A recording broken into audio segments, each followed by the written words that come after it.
everyone, welcome to Pour Painting with Ron. In today's video we're going to be doing a painting using balloons of all things. As usual, if you like what you see today, please press the like button, and if you'd like to see more of my videos, please take a moment to subscribe. Thanks.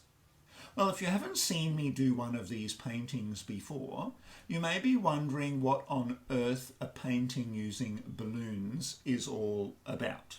Well, it's definitely not like a flip cut pour, that's for sure. All will be revealed. The first thing that I like to do is to pre-paint my canvas with a background that I like, because you're going to see the background in this technique. So today I'm going to be doing my painting on a 30 by 60 centimeter canvas, and I've pre-painted it, as you can see, using black and grey, and I've let that dry overnight so it's all ready to go. Now I've just used a standard Montmartre black acrylic to do my background. I mixed a little bit of Floetrol with it just to make it a bit easier to spread around on the canvas. And I just brushed it on with a wide brush, adding a little bit of white as I neared the top just to lighten it to grey. Now, the balloon part today, I'm going to be using bright metallic paints. I'm going to be using the Extreme Sheen paints by Deco Art again. I think they look really lovely when they're dry, using this technique. I'm going to be using pearl and silver and ruby today. Now it's really difficult to give exact amounts of paint because you don't really use much on this technique. So what I do with my Extreme Sheen, I usually mix them up and put them in these little squeeze bottles, and I can then use as much or as little as I like. The leftovers I can use for other paintings down the track. Now my mix is usually 1:1 Floetrol and Extreme Sheen. So I usually measure up about 30 grams of Extreme Sheen and then 30 grams of Floetrol, and that's heaps for my painting. Right, now the balloon bit, the idea is to create nice round circles on your canvas, and to do that I put a little bit of paint on the canvas and then I press a balloon on the top to make my round circle. So I've filled up some balloons with water. Some people don't use water. I like using water because it gives them a bit of weight and you can create a nice round circle shape that way without too much difficulty. So I've done this one, nice big one. I did a little medium size one and a small one to create little round circles. I'll probably end up using today just the bigger one and the small ones. Now this sort of painting takes a little while to do because you have to take it in stages. I don't like pressing a balloon onto another circle that's all I've done before that's still wet. It tends to smudge.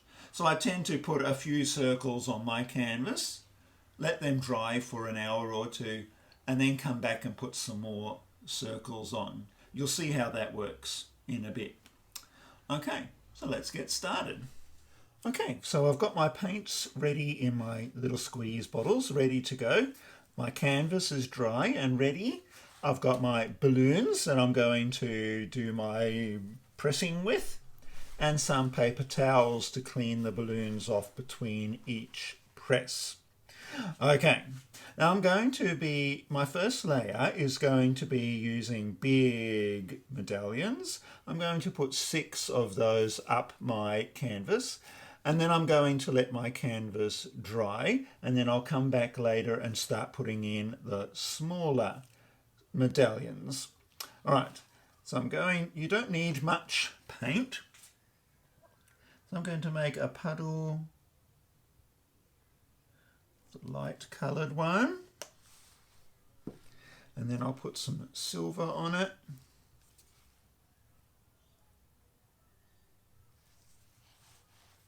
and then some of the berry.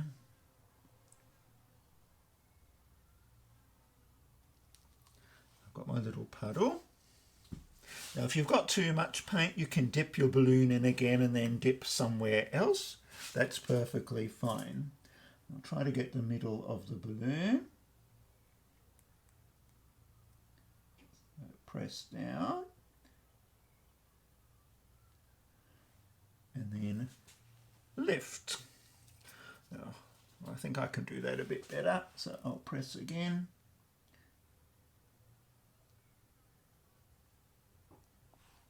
And lift. Okay, that's not too bad. Now I've got heaps of paint on there, so I will press again. Go a little bit further up. Press down and up.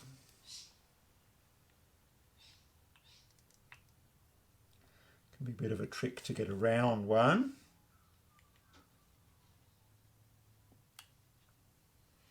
Okay, that will have to do. I can fix that later.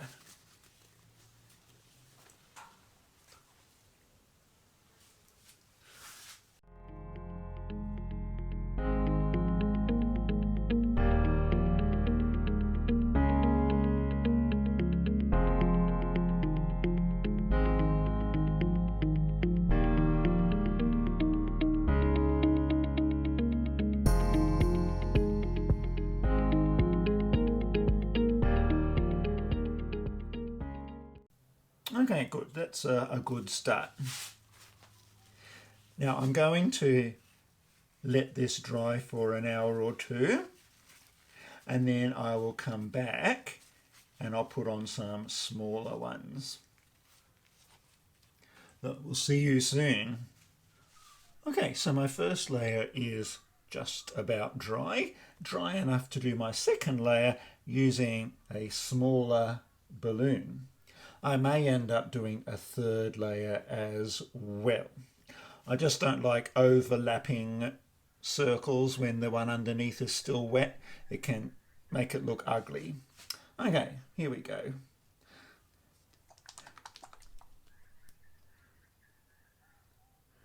Let me see, maybe.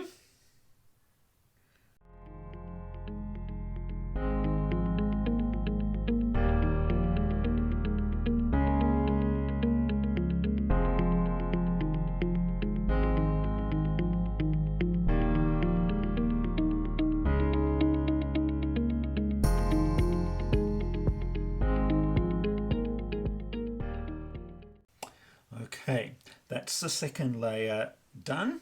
I'll wait till these are dry and then I'll do the third layer. So we'll see you soon.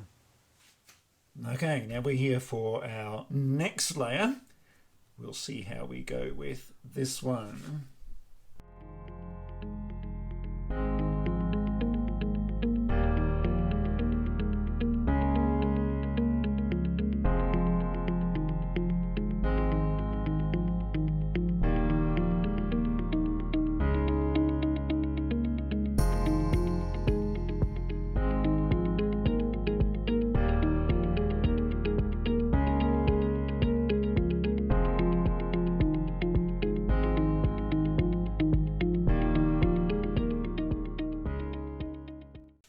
Okay, that's the third layer done. I think I'll let this dry and then I'll just do one or a couple of others to finish it off.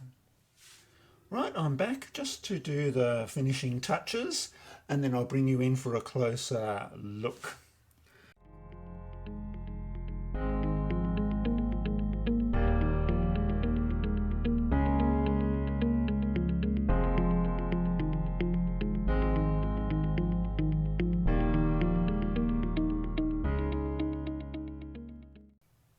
No, I think that's good. Okay, I think we're done now. I'll just let it dry for a bit and then I'll bring you in for a closer look. So just bringing you in for a closer look at this painting. Still a little wet, but it should give you an idea of what the finished result is going to be. The little balloon presses that we did look really shiny when they catch the light. I think it turned out really well today. Oh, that was fun, wasn't it? Even though balloon painting is a bit time consuming, it's really not that difficult. And I hope you learned something as you watched me do mine today, and that I've inspired you to give it a go yourself. So, until next time.